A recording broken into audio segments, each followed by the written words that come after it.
নমস্কার, কেমন আছেন সবাই? আশা করি ভালো আছেন। আমার আরেকটা ভিডিওতে সবাইকে স্বাগত জানাই।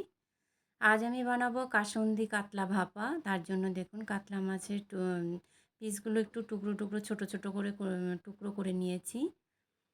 তারপরে এর মধ্যে দিয়ে দেব স্বাদ মতো লবণ, পরিমাণ মতো হলুদ আর দিয়ে দিচ্ছি ১ চামচ ধনে গুঁড়ো, ১ চামচ জিরের গুঁড়ো আর ১ চামচ লঙ্কার গুঁড়ো। তারপরে দিয়ে দিচ্ছি ২ চামচ মতো আদা বাটা, একটু আদাটা একটু বেশিই লাগছে, আর ১ চামচ রসুন বাটা।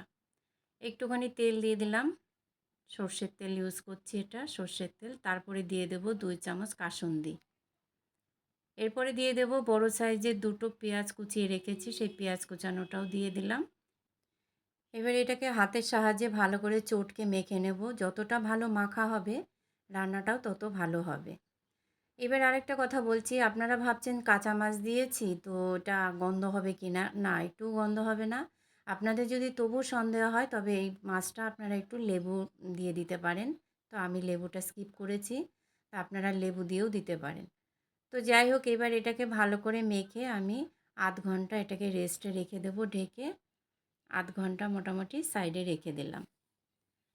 ০.৫ ঘন্টা পরে এসে আমি দেখুন একটা কড়াইতে সর্ষের তেল দিয়ে দিয়েছি, সাথে জিরে ফোড়ন দিয়ে দিলাম। এই রান্নাটা তেলটা একটু বেশি লাগে। তো তেলটা গরম হয়ে গেছে, এর মধ্যে আমি মাছগুলো ঢেলে দিয়ে দেব। এবার মাছগুলোকে আমি এই তেলের মধ্যে ভালো করে মিশিয়ে নেব। বেশিক্ষণ মেশাবো না, মোটামুটি একটুখানি পুরো তেলটার মধ্যে মেশানো হয়ে গেছে। এবার ওই বাটিটা মশলা যে রয়েছে ওই বাটিটার মধ্যে জল দিয়ে ওই জল ধুয়ে আমি বাটিটা ধুয়ে আমি দিয়ে দিলাম একটুখানি জল। এই অবস্থায় আমি দিয়ে দেব কাঁচা লঙ্কা চিরা। যে যেরম ঝাল খাবেন, এটা একটু ঝালই ভালো লাগে, তো ওই কাঁচা লঙ্কা দিয়ে দিলাম। দিয়ে আমি ৩ থেকে ৪ মিনিট একদম মিডিয়াম লো ফ্লেমে আমি রেখে দিলাম।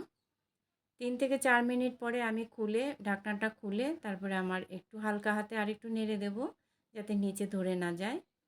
তো এই অবস্থায় আবারও আমি নেড়ে চেড়ে আবারও ২ থেকে ৩ মিনিট আমি মিডিয়াম লো ফ্লেমে আবারও ঢেকে রেখে দিলাম। ২ থেকে ৩ মিনিট পরে আবার খুলেছি ঢাকনাটা, আর ঢেকে দেব না, মাছটা অলরেডি সেদ্ধ হয়ে গেছে। তো দেখুন এবার এটা থেকে যতক্ষণ তেল না বেরোবে ততক্ষণ আমি মানে একদম মিডিয়াম লো ফ্লেমে রান্না করব। আমার ভিডিওটা এবং রান্নাটা যদি ভালো লেগে থাকে প্লিজ লাইক, কমেন্ট, শেয়ার এবং সাবস্ক্রাইব করে দেবেন, ফলো দিয়ে রাখবেন। পরের আরেকটা ভিডিওতে দেখা হবে। সবাই ভালো থাকবেন, সুস্থ থাকবেন।